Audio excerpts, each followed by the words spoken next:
Okay, welcome to Dial. My name is the Acapellist. I am here with my co-host Diane. On my screen, she's below me, and to my right is Rita. Went the other way. There we go. And so this show is a show about inviting you to express your true self. What is your who are you? What is your real identity? What is your authentic self? Tell us as much as you would like. And Rita's going to be our guest tonight, so that's going to be awesome. Diane, you got anything to add before we cut Rita loose? Because she's a spark plug. She is. My goodness. Firecracker. I just want to say welcome, Rita. It's amazing to have you on the show. I can hardly wait to enjoy what you have to say. So yes, but by the way, just for our viewers, Rita made comments on our last show. And so then we engaged her and had a little chat with her, and then we invited her on the show. So you know what? If you want to make some comments while we're chatting, you might even get an invite as well. Mm-hmm. So Rita, first of all, before we started, oh my goodness, you were just motoring there, and you had said you gave us a little, that was a Reiki treatment. Is that what it was? Yeah, well, pranic clearing. And okay, well, let's start with that. Walk us through that for us and our viewers, that prana clearing. What does that involve? So pranic clearing was created by Cho Kok Sui, and what it does is it clears your auric field. So you just take your hands, you have usually a bowl of salt water, right? And you take your hands and you go down your auric field from the head to the toe, and you slough that stuff off and you throw it into the salt water so it's trapped, okay? And you do that front and back and sides, and you could do it distantly as well. You guys felt it when I did it on you. You can do it distantly as well. So cool. And then there's different levels. You can use crystals and you can use colored energy. You send white light, right? And then, right. So I did the clearing, and then you do like a meridian massage. You take your fingers and spread them, and you go down outside the aura, right? Okay. Yeah. And then you do an energy assessment. So you run your hand across and look for any hot, cold, tingly spots or anything in someone's aura, right? And then you go in and you can clear those spots, or you can send them energy. If they've told you what the condition is, you have a corresponding colors you can send. Like to cool stuff down. This is a treatment that you as a practitioner could provide. Yes. And it sounded like you also, that it was like a self-treatment you could do as well. Yes. Or did I miss that? Yeah, I've done distance, and I've done it when I was doing my course to my stepmom who was in the hospital in Edmonton, and I could feel her solar plexus. It felt like little worms or maggots rolling around in there. So I went and took them out, and that was right in my course. And so it's very effective. It can be done distantly or in person. And this was after my Reiki training. So I was my Reiki master, my first level Reiki master, 1, 2, and 3 in Edmonton outside the college. And then I did another 1, 2, and 3 here with Holy Fire. And then I did my Usui Reiki masters in Tibetan. And then that was in 2015. And then in 2018, I did my Reiki masters for Holy Fire and Karuna Reiki. So I'm an energy worker since I was 5 years old. There's a lot of Reiki master levels, like 1,000, 100. No, there's different varieties. Like there's Usui, Tibetan, Karuna, Holy Fire, and then they got Rainbow. And then if you look online, there's probably like another 5 or 6. I haven't really investigated what different kinds there are. I've only done the 4. You're a very engaged student, Rita. Yeah. You're a big student. All right. Well, I went to University for Holistic Health, and I've heard about Reiki outside. Like I could have taken it at the college, but military was paying for my schooling, and I knew I could take it outside the college for a lesser price. So I took the courses that were more expensive and more in depth that I needed to learn in university. And then outside of university, I took the 2 instructors that were teaching at the university and took their course.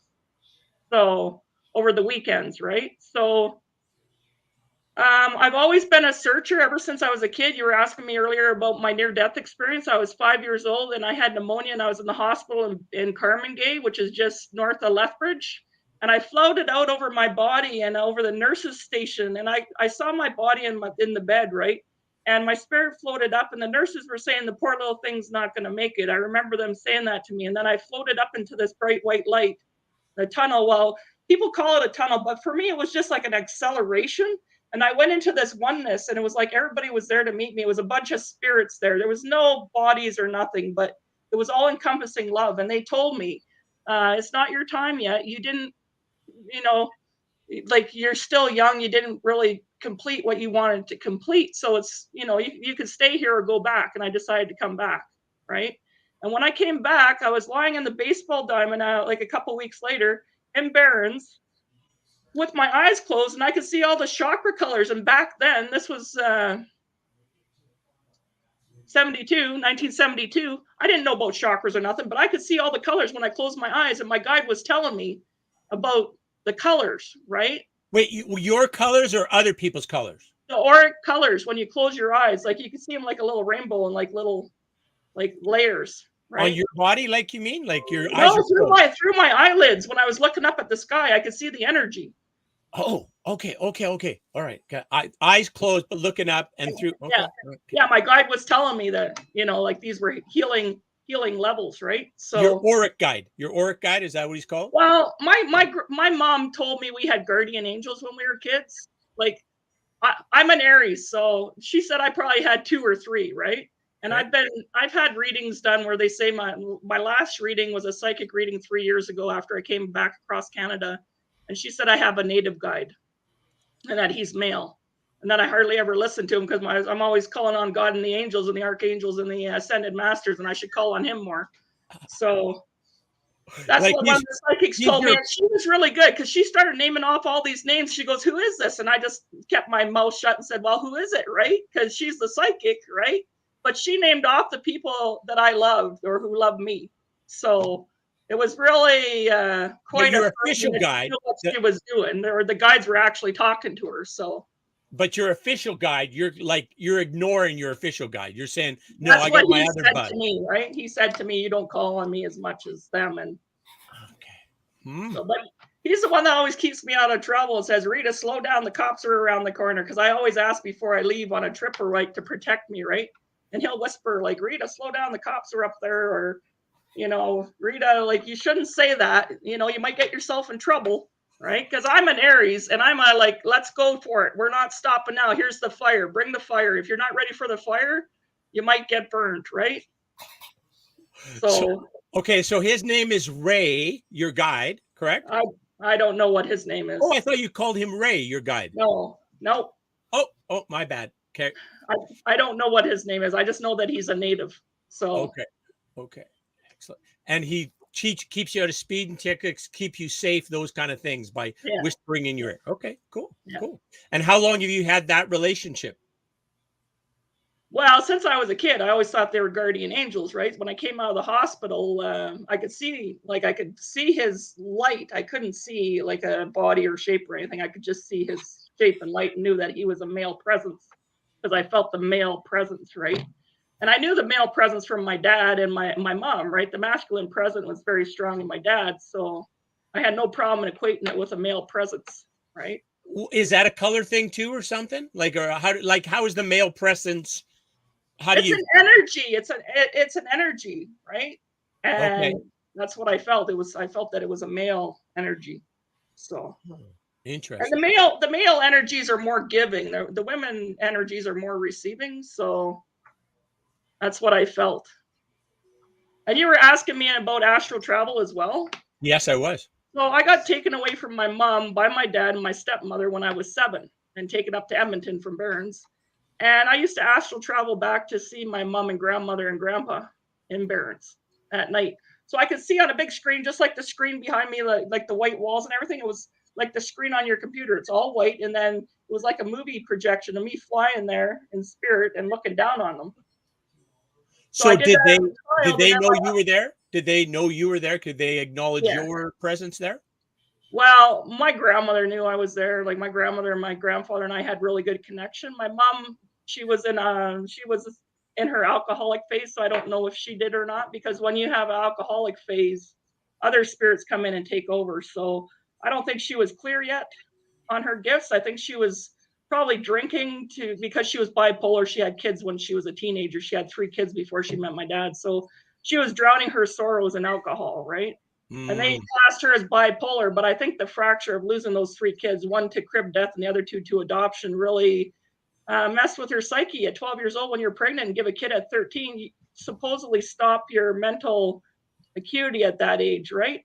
That's what my understanding is. Mm, So, like, I've come to understand all this since I've been an adult, and I've yeah. met my half sisters. But I used to astral travel back, and then my grandpa died because he had strokes and heart attack, right?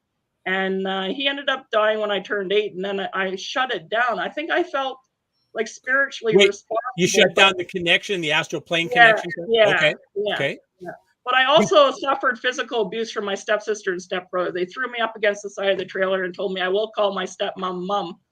And I'm 7 years old, right? 7.5 years old, 8 years old. And they're like, you'll call her mom. She deserves this respect. And I'm just like, I just met this lady like 2 weeks ago, like a month ago. Like, she's Mm, not my mom. She is mhm. not, right? At Yeah. 7 years old, I was, like, yeah, she's not my mom. That's pretty tough. That's pretty tough to have experienced that. Wow. Yeah, Like losing your connection with your mom and your mom having the alcohol problems and, yeah, yeah. and then the, abuse from your Well, I siblings. had a really good connection with my grandma and grandpa. My grandmother had an acre, 2 acre lot full of flowers on one side of the house, and grandpa had a 2 acre lot of vegetables on the other. So they taught me to garden at 3 years old, right? No wonder I'm into flower essences and herbology and medicine. Food is your cure now, because I started Beautiful. young, right? I started Yeah. young.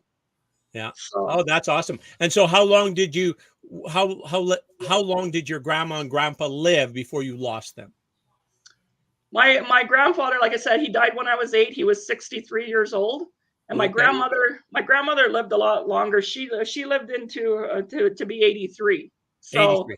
and I was in her burial party when I was in my Air Force uniform. I came home, and I was actually here in Suffield at the base when she passed. So I was the only female in the pallbearers. My brother, my brother-in-law, and my 3 cousins were the other 3 pallbearers. So This is before we started, this went live, but you were saying about your military experience and yeah, how stepping into that role as a young woman, yeah, you received a lot of unwanted attention, yes, and sort of like steeled yourself that this is part of the price. If I want this role, this is what I got to put up with. Is that well, exactly. kind of, But also, my mom called all us kids, like my older sister and I, princesses, right? She called Deanna princess, and she called me princess of the battlefield. Well, my middle name is my grandmother's first name, Louise, and it means lady of the battlefield. So mom always called me princess of the battlefield, right? So, and then I went to Sea Cadets when I moved up to Edmonton when I was 12. I went to Navy Leagues for a year and Sea Cadets from 13 to 16 and did all the leadership courses. So I'm well versed in leadership, and like I did my sailing courses, my bosun courses, and that's how I got into the Navy, because I did all that as a cadet. And so I was quite aware, like as a cadet, it's all fun and it's games. But if you're running 2 miles as a cadet, and then as a basic training, you're running a 7-mile run, you got to run 7 miles, right? So uh, I knew what I was getting into. I knew I could do it, and I knew I needed the discipline, but I wasn't really prepared for everything that I got. Let's put it that way. yeah, yeah, yeah. Well, I mean, the physical requirements are the physical requirements, and that's how you Yeah, prove you're fit for duty, is meeting yeah, those requirements. But exactly. certainly, how should it be that that you have to suffer so much abuse and unwanted attention and Well, when you're breaking barriers, you're going into a man's world. Like I yeah, was a female cook on a Navy destroyer from 1989 to 1992, and I yeah, was on the HMCS Nipigon out in Halifax. yeah, So, like it was hard. Like I got a recorded warning for my attitude, but my boss was married with 2 kids, and he was trying to come on to me, and I told him, no, I don't deal with married men. That's not what I'm into, you know. yeah, And when you get that nightly, when you're night baker and he comes up and pulls you underneath the breast, touches your tits, or smacks you on the ass, how can you have any respect for that boss? yeah. Oh, Especially sure. when he's drunk. When he's drunk, right? Yeah, So I got a burn on my wrist from that, and he tried to friend me on Facebook when I moved down here 10 years ago. He tried me twice, and I think he was going out like to AA or something, because you could tell the way he was talking, he was trying to make amends. And I've been there and done that, right? So I was like, I'll forgive you, but I'll never forget what you did to me. And you can't get back my promotion that I should have had when I left ship. I should have been a master seaman, because I yeah. went as a corporal. And so I lost 11 years of promotion, right? 11 years, right? because you were I lost sexually. over $500,000. I lost credibility and I lost respect because of an alcoholic. Yeah. Right. Well, alcoholic and the sexual harassment he was Exactly. inflicting on you. Yeah. Well, Yeah. it wasn't just him. It was like 200 soldiers, 200 sailors on there. There was 200 men and 45 women. Oh, And yeah. I was in charge of 2 mess. There was 18 women sleeping in my mess. And I would listen to all their complaints. Right. So not only did I have my own, but I heard all of theirs. Yeah. And Were not you so a many you women awake? lasted over a year in the Navy that went hard Navy trades because they couldn't put up with it. Or they got pregnant and they got out. Yeah. Yeah. My roommate got pregnant and got out. She didn't get pregnant by somebody on ship. She got pregnant by somebody outside of the ship, and she had to get out. And she was a hard Navy trade, so she got out and moved down the street with him, and I was in the apartment myself, and it was a hard life. This is back in '89, you know, like things have slowly changed. They're still not changing fast enough. If you look at it, right? No. And Agreed. right now, the military is having problems getting people to go in. And with these vaccinations and everything, a lot of people, there was over 900 that didn't want the vaccination. Now, with a force of only 60,000 or 55,000, when I was in, it was 65,000, right? And I left in 2008. They said they were down 10,000 personnel. Well, I was talking to my cousin today, and my nephew wants to join, and he's 23. And like he was in cadets and everything too. And I said, if he wants to know anything about the Navy, here's my phone number. He can call me and I'll talk to him about it. Right. Because I still have friends in the cook trade that are still like on the East Coast, right? Or the West Coast. So I've retouched base with several of the women on the Nipigon like a year and a half ago when, you know, COVID hit. We all started connecting, right? And talking to each other. Yeah. So. Yeah. You have a book published as well, correct? Diane has a. Oh, you doing? I thought you did. Oh, Diane has a book. It's called Could This Be Grace? It's going to be available for sale very soon, right, Diane? When's that website launching? Next week. What's the book about, Diane? It's about a family journey. I had 2 sons that had a pretty complex, significant genetic disorder that was progressing as they grew. And as they grew, there was anomaly after anomaly after anomaly that we weren't expecting it because it was so rare. They weren't diagnosed until their late 20s. Yeah. And then both of them passed away around their 30th birthday. So sorry for your loss. Sorry for your loss. I have a lady down the street that sounds a lot like you. She's got 2 sons with this anomaly as well. And I've known them since I moved in, and they're always attracted to me because of the work I do. And the older son, he loves my dog, and I think he's 30 or 31 now. And the younger son is a couple years younger. So what's their diagnosis? Do you know? I didn't ask because I haven't talked to the mom. She's not really friendly, so I don't approach on her face. She always comes by with them or goes down the back alley behind the other row of houses across from me. So. So you are like, obviously you got huge Reiki credentials, and then you provide treatment for others, for people. And then how does that happen? That's mostly remote. Is that? I had a business license I did Heal the Hat, and after my injury in 2015, I did my business license 2016, 2017, and 2018. And I got my permanent disability status, and I wasn't making enough money to get back the $300 that I did, because I give out a lot of free advice because the military paid for my training. And when God says help this person, and if they don't have any money, I'm helping that person, right? It's not about the money for me, because I get good wages with the military until I turn 65, and my lost earnings benefit until I turn 65. So for another 10 years, right? So, but when I help people, it's like I ask God what I'm supposed to do. I'll give you an example. 2 Sundays ago, I was out walking the dog. You met the dog earlier, and we were 4 houses over here on the way home, and there's this native lady coming out of the fourplex.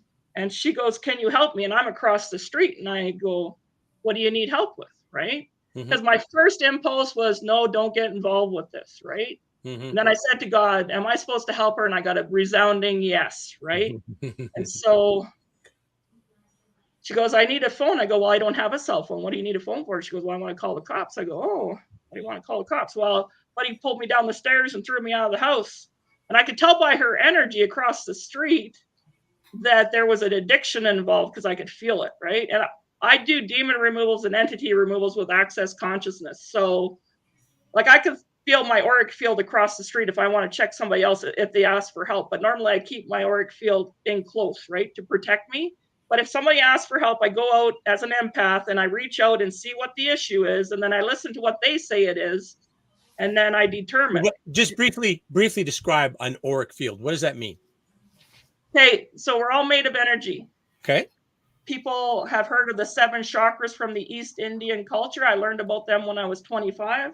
Well, there's actually much more than 7 chakras. Every cell in your body is actually a chakra. And every joint in your body is definitely a chakra. But I know of 12 chakras that I use, right? So there's the 7 major chakras. There's 2 over your head and 1 under your feet. And you got a spleen chakra, and then you got all these cosmic chakras that go up to your higher spirit. So what happens? Everything comes into your sphere. You ask a question, it goes out, and you receive an answer. Some call God, some call their angels, some call Buddha, some call whoever they believe in, and an answer comes back. Anything that so-and-so is thinking across the street next to you or whatever is pinging around in the universe, hitting your shield and coming in. You can accept it as yours, or you can say, who does this belong to? Right? Okay. But most empaths do not know that they have this ability because they're brought up from a young age. Oh, you did a good job. You did a good job. Good girl. Good boy. Right? You help mommy. You help daddy. Good. Right? Well, not so good because all these empaths are attracted to narcissists because they think they can help them. And the narcissist will take your energy and like, oh, you love and adore me, because narcissists are always taught they can get whatever they want by asking for it or demanding it, right? So as an empath, it's not so good. And empaths like to do the poor me thing. And I'm telling them now, no, it's a two-way street. You know, and a narcissist and an empath are like yin and yang. Okay. Right? But hang on, Rita. Just but the auric field, this field is a function of getting these chakras all kicked in kind of thing properly. And then you have this field that you can project out or keep in close. Keeping it close to protect. So in 2000, I found out about that. In 2000, I went to the Body, Mind, and Soul Expo in Calgary.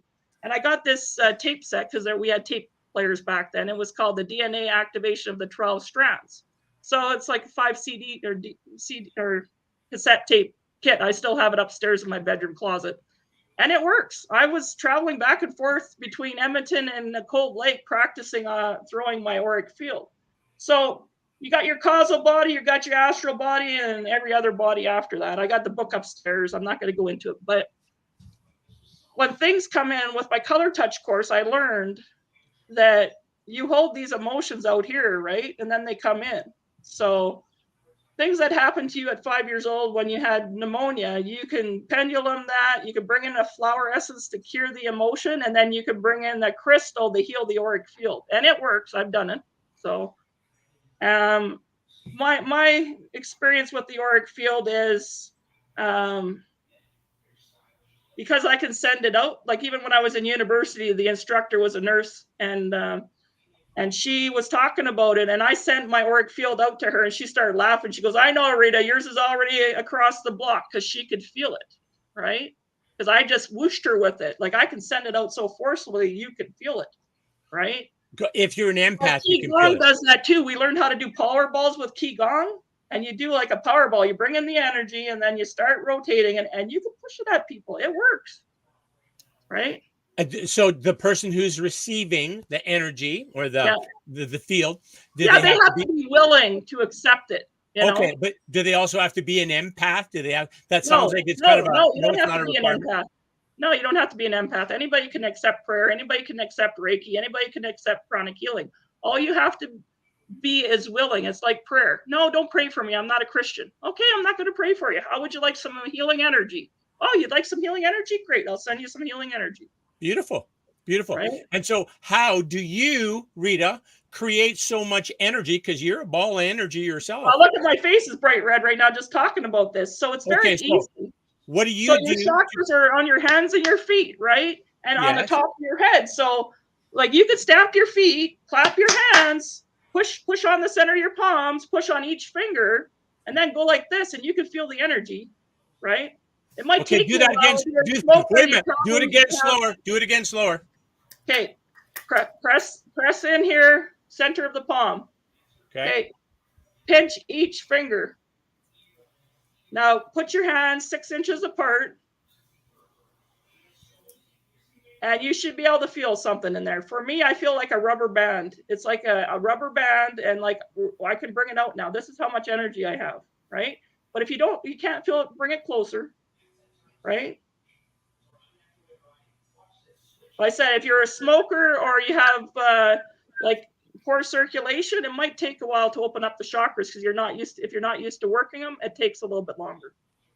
And then on the same thing on the center of your foot, there's a chakra in the center of your foot, and there's one on the top of each toe, right? And is that how you're activating, by stamping your feet? Is that how you're doing your it? feet, clapping your hands, opening your chakra.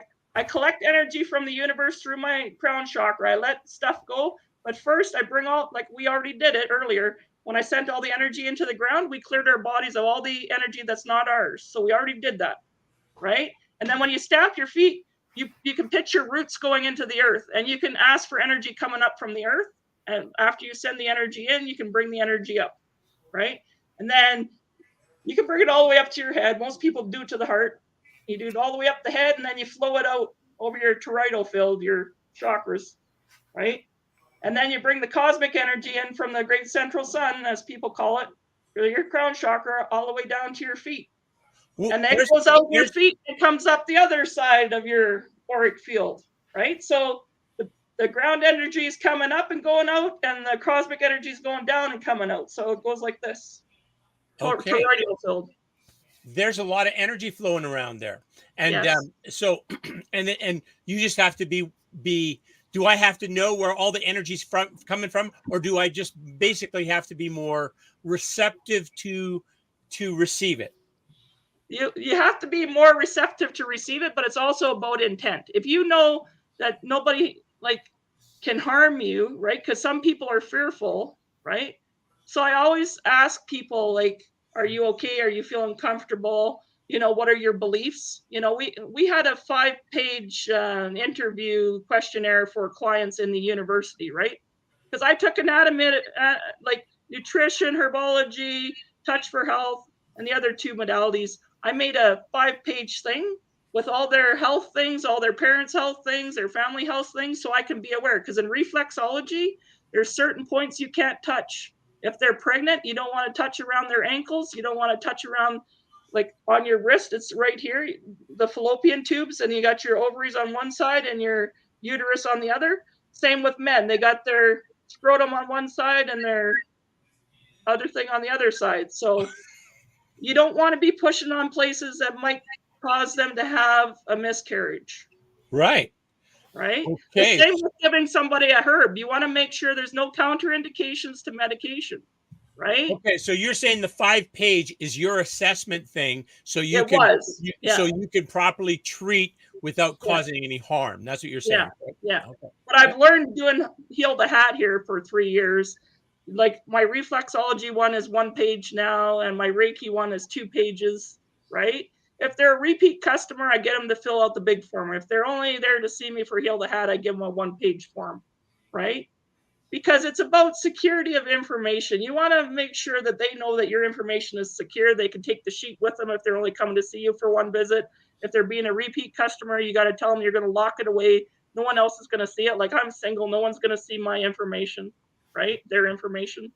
Usually you have to have a locked cabinet for that kind of information, right? Because you got your phone number, your address, and your health issues, right? So if somebody wanted your 5-page summary of how you access these different energies, or no, that's the assessment sheet. That's the intake form. The intake form. I was getting. But if anybody wants to reach me for what I know, and if they live in Medicine Hat and Lethbridge and want to come visit me or surrounding areas, I'm still in Medicine Hat. My phone number is 403-527-6382. Perfect. But right now I'm focusing on teaching people to be holistically healthy themselves. Okay. Like So I did muscle testing at the rally on Saturday for supplements. I got all these supplements behind me here. okay. Magnesium, BioSteel. It's a sports hydration drink with a lot of amino acids in it, where most people are lacking amino acids. Aloe vera gel that it helps your mucosal lining if you've had any IBS or colitis. It helps regrow the tissue in your colon. My sister had colon cancer, so I've done a lot of investigation. Focus Factor, it's a brain mineral, vitamin mineral supplement that I started taking when I started playing cards at the senior center. It works. Okay, zinc for immunity. Zinc is very important in many functions in the body, but right now they're focused on immunity. So the recommendations you're making here, Rita, are more so to do because of your Reiki training, or this is my herbology, my nutrition side of it, right? okay, So it's sounds like good. everybody's getting colds and flus right now. Everybody's dealt with COVID. I've had COVID twice in 2020, and then in January I had it for 3 weeks. Quercetin blocks the spike protein in the cell, so the spike protein can't latch on to your white blood cells. So. Okay. Mullein tincture. Mullein is a herb. Mullein, Mullein. This is a tincture, so it will never go bad, right? I made tinctures in my herbology course that I still have in my medicine cabinet in the bathroom upstairs. Wow. So mullein, it opens up your alveoli in your lungs and it helps you to breathe better, right? Cool. So people can contact you if perhaps you can help them with these supplements, advising them on that, or for Reiki treatments, and you would do those remotely is what you would do, right? Well, if I do them remotely, it's usually free because I don't do any internet banking unless they want to mail me a check or something.